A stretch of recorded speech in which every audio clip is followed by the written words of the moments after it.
বুস্তামি রহমাতুল্লাহ আলাইহি যখন ছোট বয়স মাত্র 6 থেকে 7 বছর, বাবা দুনিয়া থেকে বিদায় নিয়ে চলে যাবেন। বিদায় নেওয়ার পূর্বে ডাক দিয়া বলে, বাইজিদের মা, তোমার কাছে আমার একটা ওসিয়ত করে গেলাম, ওসিয়ত রেখে যাইতেছি। বিবি ডাক দিয়া বলে, ও প্রাণের স্বামী, কি ওসিয়ত আপনি বলেন? বাইজিদের বাবা ডাক দিয়া বলে, আমার বাইজিদকে রাখিয়া যাই, আমার বাইজিদকে যুগ শ্রেষ্ঠ আলেম তুমি বানাইও। সুবহানাল্লাহ। হযরত বাইজিদ বুস্তামি রহমাতুল্লাহ আলাইহির আব্বা ইন্তেকাল করলেন। ইন্তেকাল করার পর হযরত বাইজিদ বুস্তামি রহমাতুল্লাহ আলাইহি ওনাকে হাত ধরিয়া মাদ্রাসার দিকে তার মা রওনা। আম্মা জান মাদ্রাসাতে লইয়া যাইয়া হুজুরকে ডাক দিয়া বলে, পর্দার আড়াল থেকে হুজুর, আমি আপনার কাছে আমার বাইজিদকে রাখিয়া যাই, যতদিন পর্যন্ত আপনার থেকে বড় হুজুর আমার সন্তান না হতে পারবে, ততদিন পর্যন্ত আমি বাইজিদকে বাড়িতে নিব না। সুবহানাল্লাহ। বাড়িতে বাইজিদকে নিব না। বাইজিদ ছোট্ট সন্তান, মাদ্রাসাতে রাখিয়া মা চলিয়া যায়। মা এমন মদিনার নবীর আশিক, এমন মালিকের মাহবুবের মর্যাদায় পৌঁছায়া যায়। শুধু কান্নার কান্না, ও দরদের আল্লাহ, আমার বাইজিদকে কবুল করিয়া নাও। হযরত বাইজিদ বুস্তামি রহমাতুল্লাহ আলাইহি মাদ্রাসাতে ভর্তি হওয়ার 6 মাস যখন পার হয়ে যায়, 6 মাস অতিক্রম হওয়ার পর হুজুরকে যায় বলে, হুজুর আমাকে একটু ছুটি দিবেন, আমি আমার মার সঙ্গে সাক্ষাৎ করিয়াই চলিয়ে আসব। হুজুর ডাক দেয়া বলে, বাইজিদ না না, তোমার মা তো আমাকে বলে গেছে, আমার থেকে বড় হুজুর না হওয়া পর্যন্ত বাড়িতে যাওয়া যাবে না। হুজুরকে ডাক দেয়া বলে, হুজুর দুনিয়ার মধ্যে আমার মা ছাড়া আর কেউ নাই, আমার দিলে বড় ভয়, আমার দিলে বড় মোহাব্বত, মার জন্য দিলে বড় কষ্ট হয়, মারে কতদিন হলো দেখি না, আমি শুধু যাব আর মার চেহারা দেখিয়া চলিয়া আসবো। হুজুর বলে, বাইজিদ তোমারে যাইতে দিতে পারি, তবে একটা শর্ত আছে। ছাত্র বাইজিদ ডাক দিয়া বলে, হুজুর কি শর্ত, কি শর্ত আপনি আমরা দিবেন বলেন। হুজুর ডাক দিয়া বলে, বাইজিদ আজকে রাত্রিতে যদি এক পারা কোরআনুল কারীম বিনা লোকমায় তুমি শোনাইতে পারো, তাহলে আগামীল কাল তোমারে ছুটি দেওয়া হবে। আল্লাহু আকবার।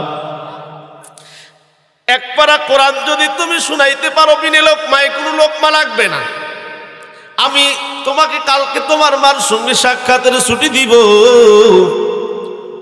হযরত বাইজিদ বুস্তামি রহমাতুল্লাহ আলাইহি রাত্রি যখন গভীর হয়, মসজিদের মধ্যে যাইয়া 2-4 রাকাত নামাজ আদায় করিয়া হাত উঠাইয়া বলে, ও মালিক, দুনিয়ার মধ্যে আমার মা ছাড়া কেউ নাই, কেউ নাই, আমার বড় মার প্রতি মায়া, আমি একটু মার সঙ্গে সাক্ষাৎ করতে চাই। আমি যত মেহনত করি না কেন রে আল্লাহ, এই কোরআন যদি তুমি আমার সিনায় না দাও, তাহলে মুখস্থ করা সম্ভব না। ও দরদি আল্লাহ, এই কোরআনুল কারীমের লেখাপড়াগুলো আমার সিনাই দিয়া দাও। কিতাবের মধ্যে বয়ান করা হয়, বাইজিদ বুস্তামি রহমাতুল্লাহ আলাইহি চোখের পানি সারিয়া সারিয়া গুনগুন আওয়াজ দিয়ে কোরআনুল কারীম তেলাওয়াত করে শুরু দেয়। আল্লাহু আকবার। তেলাওয়াত করতেছে আর চোখের পানি সারে বাইজিদ। যখন শেষ রাত্রি সময় হয়ে যায়, আজানের আগ মুহূর্তে হেফজখানার উস্তাদ ছাত্রদেরকে যখন উঠায়া দিবি, ঘরের মধ্যে দিয়ে যখন হাঁটাহাঁটি করে, সবাইরে দেখে, বাইজিদরে দেখা যায় না।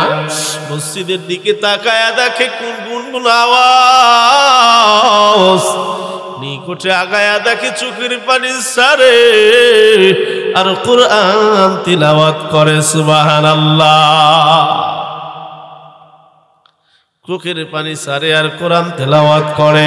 হযরত বাইজিদ বুস্তামি রাহমাতুল্লাহি আলাইহির হুজুর এইবার যখন সবক শোনার জন্য বসে গেল দরজগাহে, যখন সামনে বসিয়া যায় হযরত বাইজিদ বুস্তামি রাহমাতুল্লাহি আলাইহি তার সামনে যায় সবক শোনায়। এর মুসলমান, বিনা লোকমাতে এক পারা কোরআন হযরত বাইজিদ উস্তাদকে শোনায়া দেয়। সুবহান। দেখতে যাবে কাকে? একটু জোরে বলেন কাকে? এর মুসলমান, মাকে দেখতে যাবে বিধাই রাত্রিতে ঘুম নাই, মালিকের সঙ্গে সম্পর্ক লাগায়া দিল। চোখের পানি ছাড়তেছে আর কাঁদতেছে আর পড়তেছে। যখন বিনা লোকমায় সবক শোনানো শেষ, ওস্তাদ বলে ঠিক আছে বাবা, তোমারে ছুটি দিয়ে দিলাম, যাও তোমার মার সঙ্গে সাক্ষাৎ করিয়া আসো। কিতাবের মধ্যে লেখা হয় হযরত বাইজিদ বুস্তামি রাহমাতুল্লাহি আলাইহি যখন বাড়ি থেকে রওনা বাড়ির দিকে চলে গেলেন, যখন গেটের দরওয়াজায় যাইয়া গেটের মধ্যে নক করলেন, আওয়াজ দিলেন, সালাম দিয়া বললেন, ও মা, আমি বাইজিদ আপনার সঙ্গে সাক্ষাতের জন্য এসেছি। আমি শুধু আপনার সাথে একটু সাক্ষাৎ করব, দেখা করব। এর জয়নপুরের মুসলমান ভিতরে থেকে মা ডাক দিয়া বলে, না না, তুমি আমার বাইজিদ হতে পারো না, কারণ আমার বাইজিদকে আমি রেখে এসেছি মাদ্রাসায়, ওয়াদা দিয়ে এসেছি, রেখে এসেছি বলে এসেছি, যতক্ষণ পর্যন্ত ওস্তাদের থেকে বড় আলেম হইতে না পারবা ততদিন পর্যন্ত বাড়িতে আসবা না, তুমি আমার বাইজিদ হতে পারো না। এর দুনিয়ার মুসলমান, হযরত বাইজিদ বুস্তামি চোখের পানি ফেলতে ফেলতে মাদ্রাসার দিকে রওনা। মাদ্রাসাতে যাওয়ার পর হযরত বাইজিদ বুস্তামির মন বড় খারাপ, চোখের পানি সারে আর ফুফিয়ে ফুফিয়ে কান্না। উস্তাদ দেখ দিয়া বলে, বাইজিদ তুমি কেন কান্না করো, কেন কান্না করো? ডাক দিয়া বলে, হুজুর আমি মার সঙ্গে সাক্ষাৎ করতে গেলাম, কিন্তু মা আমার সঙ্গে সাক্ষাৎ দিল না। হুজুর বলল, বেটা রে, আমি তোরে আগেই বললাম তুই গেলে লাভ হবে না, দেখা তোর মা দিবে না। আমার পড়াশোনা শুরু করিয়া দিল। কিতাবওয়ালা লেখে 18 বছর বয়স অথবা 16 বছর বয়স, এই 16 বা 18 বছর বয়সের মধ্যে হযরত বাইজিদ বুস্তামি রাহমাতুল্লাহি আলাইহি উস্তাদের থেকেও বড় আলেম হয়ে যায়। কার দোয়ার বরকত? জোরে বলেন। মায়ের দোয়ার বরকত। মা যে কত মহব্বতের জিনিস মুসলমান, মা যে কত মায়া, মা যে কত দয়ার, মা যে কত মহব্বতের জিনিস। মায়ার নবী আমার মাঝে মাঝেই মসজিদে নববীর পাশে যাইয়া বিভিন্ন জায়গায় দাঁড়ায়া দাঁড়ায়া চোখের পানি ছাড়তো আর কান্না করতো। আবার আপনার পয়গম্বর রাহমাতুল লিল আলামিন জন্মের আগেই বাবারে হারায়া ফেলাইল, জন্মের আগেই বাবারে হারায়া আমার আপনার পয়গম্বর যখন খেলার মাঠে চলিয়া যায়, খেলার মাঠে যাওয়ার পর যখন সূর্য অস্তমিত হয়ে সন্ধ্যা ঘনিয়ে এসেছে, সমস্ত সন্তানদের বাবা ময়দানে হাজির। মায়ার নবী চোখের পানি সারে আর বলে, আমার বাবা কই, আমার বাবা কই, আমার বাবা কই। সন্তানগুলোর যখন তাদের পিতা বুকে উঠাইয়া কপালে চুমু দেয়, গালে চুমু দেয়, ঠোঁটে চুমু দেয়, মায়ার নবী চোখের পানি সারি আর বলে আমার বাবা কই। আমার বাবার কলে তো আমার উঠতে মনে যায়। কিতাবের মধ্যে বর্ণনা করা হয় হযরত আমিনা খুঁজতে খুঁজতে রওয়ানা, প্রতিমধ্যে ডাকতে বলে ও ভাই কোথায় তোমরা আমার মোহাম্মদ রে দেখে শুনি। ডাক দিয়া বলে ও বোন তোমার মোহাম্মদ রে তো আমরা চিনি না, তবে দেখো খেয়াল করিয়া দেখলাম মাঠের কিনারার মধ্যে একটা সন্তান চোখের পানি ছেড়ে বাবা বাবা বলে ডাকে। চোখের পানি মায়ের নবী ছেড়ে, চোখের পানি ছাড়িয়া আব্বা আব্বা বলে ডাকে আর বলি কই আমার বাবাই কই। হযরতে আমিনা দৌড়াইয়া যায় বলে বেটা আমি তোর মা তোর কাছে হাজির, তোর আজকে তোর বাবার খবর দেখানোর জন্য নিয়ে যাব। মায়ার নবীর লইয়া বাড়িতে যায় শ্বশুরের ডাক দেয়া বলে বাবা আপনার নাতি তার বাবার কবরকে দেখ, কবর জিয়ারত করতে যায়। কিতাবের মধ্যে লেখা হয় দাসী উম্মে আয়মানকে সঙ্গী দিয়া উটের উপরে চড়াইয়া তিনজনকে পাঠাইয়া দিল মুসলমান। ওই সিরিয়ার পথে যাইয়া আমার আপনার মায়ের নবী রাহমাতুল লিল আলামিনকে ডাক দিয়া বলে আমিনা রে বেটা মুহাম্মদ ওই যে দেখা যায় তোর বাবার কবর, ওই জায়গায় তোর বাবা ঘুমায়া। মায়ার নবী যখন কবর জিয়ারত করিয়া বাড়ির দিকে রওয়ানা, কিতাবের মধ্যে লেখা হয় আমার আপনার পয়গম্বরের আম্মা আবুয়া নামক জায়গাতে যখন এসে উপনীত হলেন, উপস্থিত হয়ে গেল, শরীরের মধ্যে কেমন যেন জ্বর, ধীরে ধীরে শরীরটা কেমন যেন খারাপ হতে লাগলো। ডাক দিয়ে বলে মুহাম্মদ আজকে বুঝি আমার দুনিয়ার শেষ দিন, মার জন্মের মতো দেখিয়া নাও, মার জন্মের মতো দেখিয়া নাও। মায়ার নবী মারে হারায়া ফেলাইলেন রে মুসলমান, মারে হারায়া। মায়ার নবী যখন বাড়ির দিকে রওয়ানা, দাদা আব্দুল মুত্তালিব রাস্তার দিকে তাকায়া কই কই আমার নাতি কো আমার বৌমা, তাকায়া দেখে পাঠায়া দিলাম তিনজন। দেখা যায় কেমন যেন কয়জন উটের পৃষ্ঠ থেকে নামিয়া মায়ের নবী দৌড়াইয়া বলে দাদু আমার বাবার কবর জিয়ারতে যাইয়া আমি মারে হারায়া ফাললাম।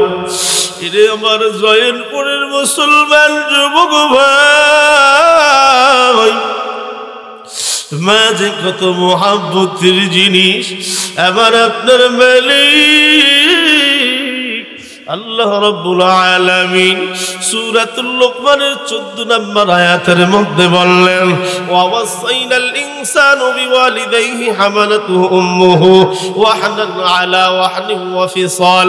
আমার আপনার মালিক ডাক দিয়ে কয় গোলাম কোন মার সঙ্গে তুই বেয়াদবি করো, কোন মারে তুমি কষ্ট দাও,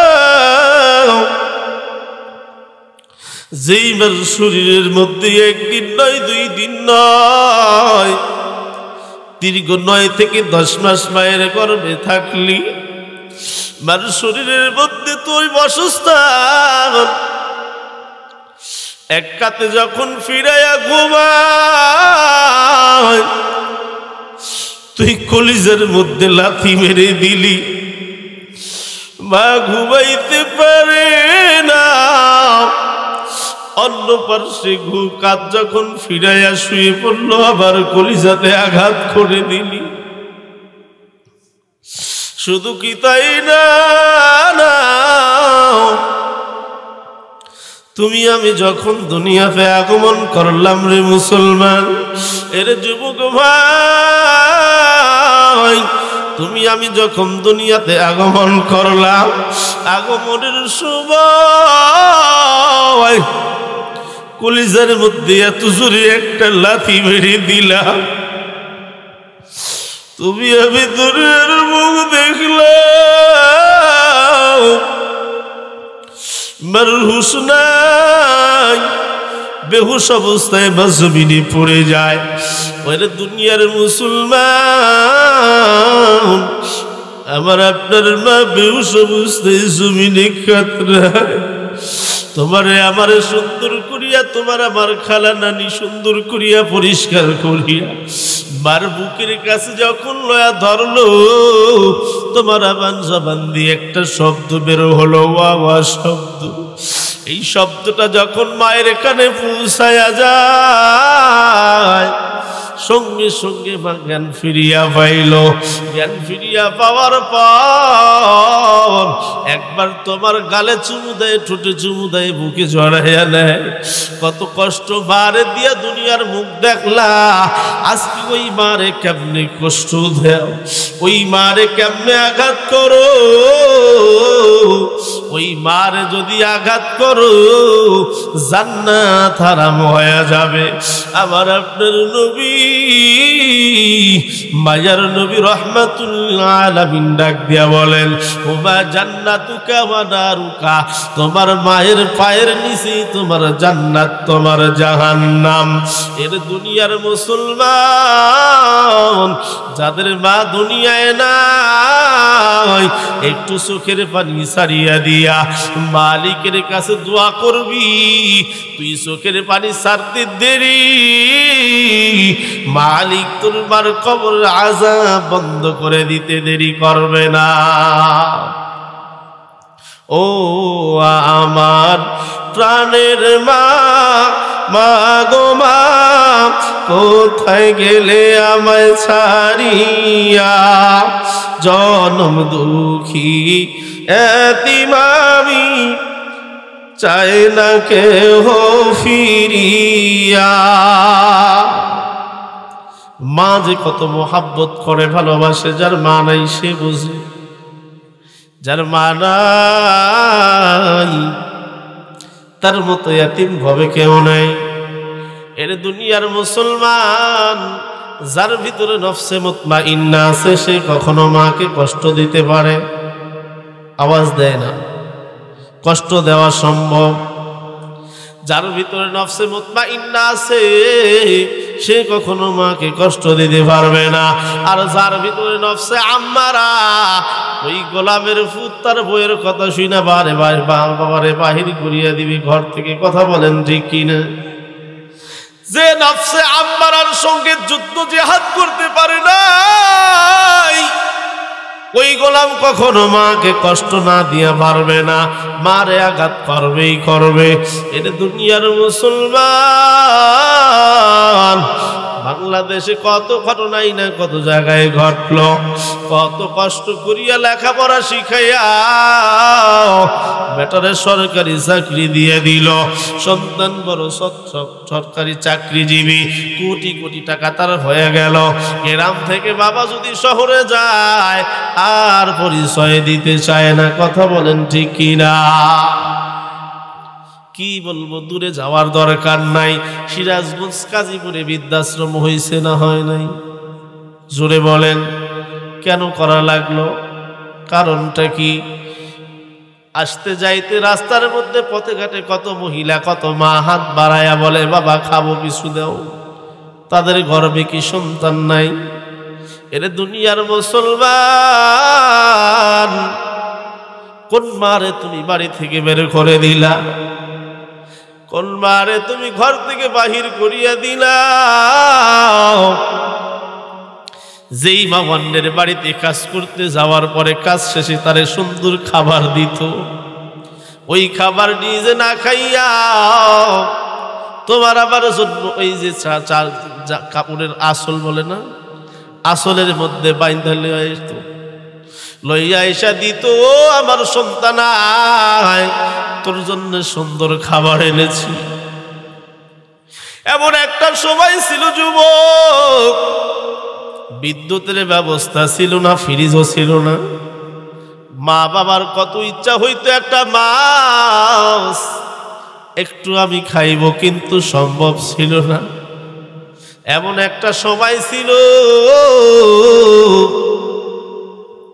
বাবায় সেরা জামা পরিয়া মাঠে যায় ঈদের নামাজ পড়ত, মায়ের সেরা জামা পরিয়া ঈদের দিন পার করত, কিন্তু তোমার আমার জন্য সুন্দর কাপড়ের ব্যবস্থা করতো কি করতো না?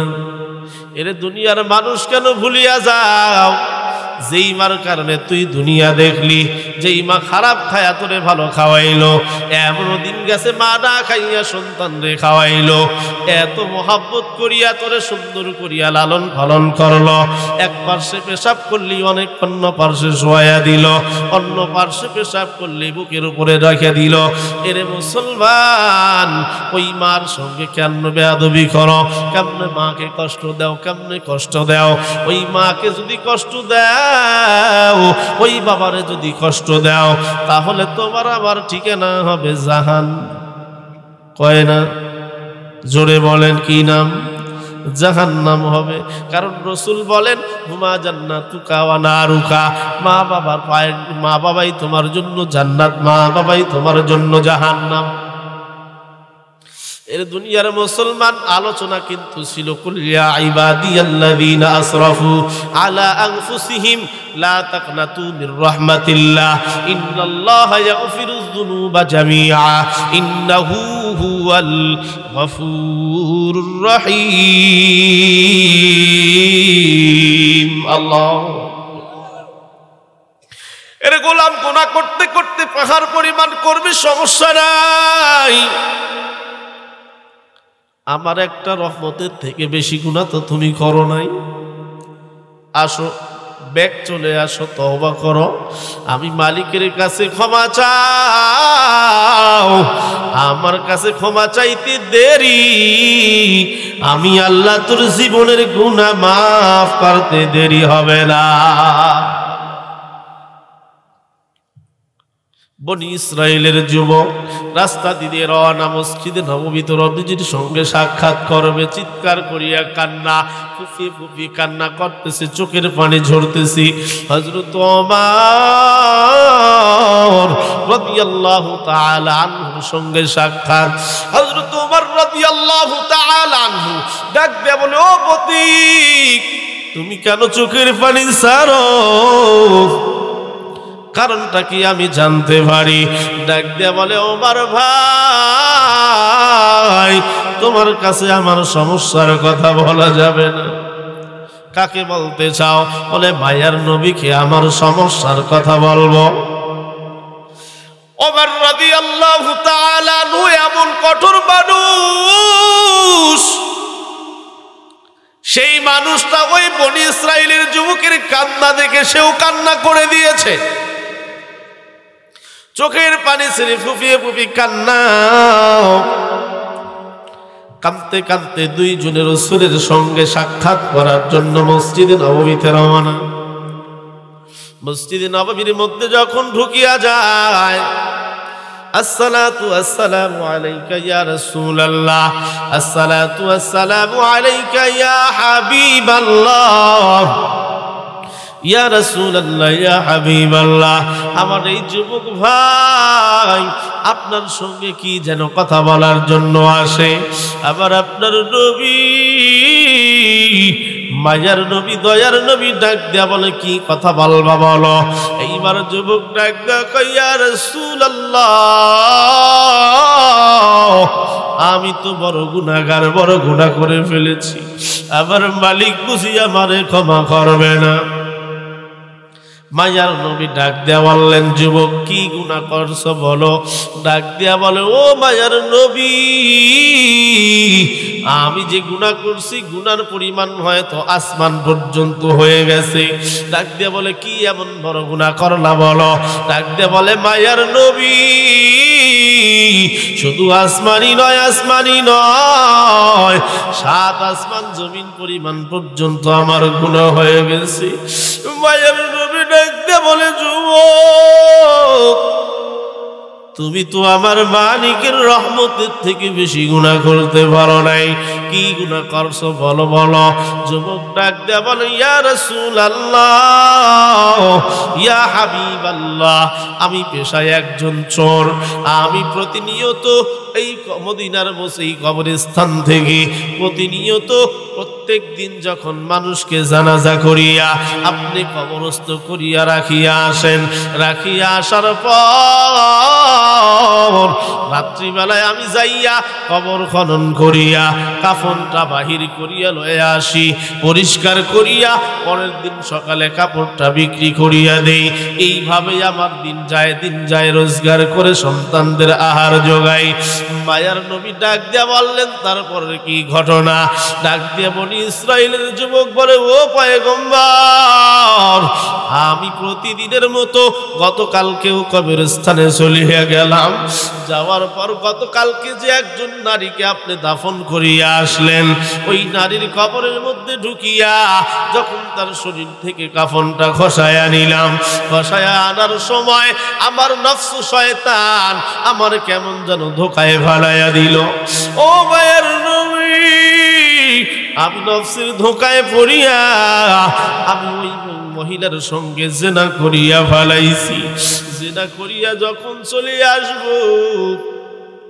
আসার সময় পিছন থেকে কে যেন ডাক দিয়ে বলে, এরে যুবক, দুনিয়ার মধ্যে আমি পর্দার সঙ্গে ছিলাম, দুনিয়ার মধ্যে আমি কোনো পুরুষের সঙ্গে সাক্ষাৎ করি নাই, দুনিয়ার মধ্যে কারো সঙ্গে আমার দেখা হয় নাই, আমার শরীরে কেউ স্পর্শ করে নাই, আমার সুন্দরভাবে গোসল করাইয়া পবিত্র বানায়া জানাজা দিয়া কবরে রাখিয়া গেল, তুই আমারে নাফাক বানায়া দিলি, নাফাক বানায়া দিলি।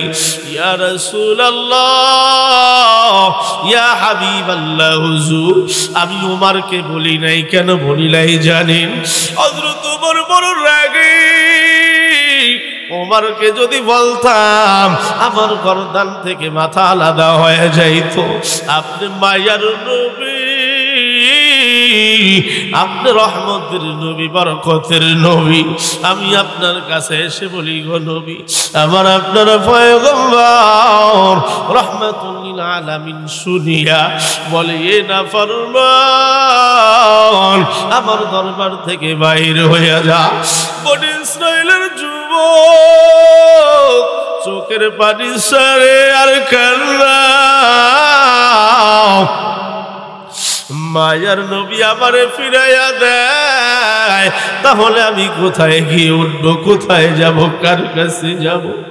চোখের পানি ছাড়তে ছাড়তে পাহাড়ের চূড়ার মধ্যে উঠে গেল। পাহাড়ের চূড়ায় উঠিয়া দুহাত উঠাইয়া বলে, রব্বানা যালামনা আনফুসানা ওয়া ইল্লাম তাগফির লানা ওয়া তারহামনা লানাকুনান্না মিনাল খাসিরিন। আল্লাহ চোখের পানি ছাড়ে আর কান্না করে আর দোয়া করে, ওগো দরদের আল্লাহ, দুনিয়ার মধ্যে সবচাইতে আপন আমার মায়ের নবী, এই মায়ের নবী আমারে ফিরাইয়া দিল, তুমি কি আমারে ফিরাইয়া দিবা? কোথায় ফিরাইয়া দিবা? কোথায় গিয়ে আমি উঠবো গো মালিক? যেখানেই যাইব সেখানেই তো তোমার জমি, আসমানে যাইব তোমার আসমান, পানিতে গেলে তো তোমার পানি, পাহাড়ের নিচে গেলেও তো তোমার জমিন। তোমার জায়গা ছাড়া তো যাওয়ার কোনো জায়গা না। চোখের পানি সারে আর মরে বলে তুমি যদি আমার মাফ নাই করো আমার কোনো উপায় নাই। আমার দয়াল মাওলা রে, আমার দয়ার মাবুদ রে, কোথায় গেলে পাবো তোমার ঠিকানা, কোথায় গেলে পাবো তোমার ঠিকানা। চোখের পানি ছেড়ে কান্নার কান্না। আল্লাহ রাব্বুল আলামিন পাগলের দোয়া কবুল করিয়া মাফ করিয়া দিলেন। মাফ করিয়া দেওয়ার পর হযরত জিবরাইলকে পাঠায়া দেয় মায়ার নবীর কাছে। যুবক তো চোখের পানি ছেড়ে শুধু কান্নার কান্না, চোখের পানি ছাড়ে আর চোখের পানি ছেড়ে কান্নার কান্না। মায়ার নবী রাহমাতুল লিল আলামিনের কাছে জিবরাইল হাজির। আসসালাতু ওয়াসসালামু আলাইকা ইয়া রাসূলুল্লাহ, আসসালাতু ওয়াসসালামু আলাইকা ইয়া হাবিবাল্লাহ, ইয়া রাসূলুল্লাহ ইয়া হাবিবাল্লাহ। হুজুর, আপনার কাছে যে যুবক এসেছিল ওই যুবককে কেন ফিরাইয়া দিলেন? ওই যুবক কি আপনার বান্দা না আমার মালিকের বান্দা? আল্লাহু আকবার। আপনার গোলাম নাকি আমার মালিকের গোলাম? মায়ার নবী ডাক দিয়া বলে, ভাই জিবরাইল, গোলাম তো মালিকের গোলাম, তো ফিরাইয়া কেন দিলেন? আমার আল্লাহ তো তারে মাফ করে দেয়। সুবহানাল্লাহ। কত বড় পাপ করলো, এরপরেও ক্ষমা করে যে দিয়ে জি আল্লাহ দিয়েছেন সেই আল্লাহ আছে না নাই? আওয়াজ দিয়ে বলেন। অবশ্যই আছে।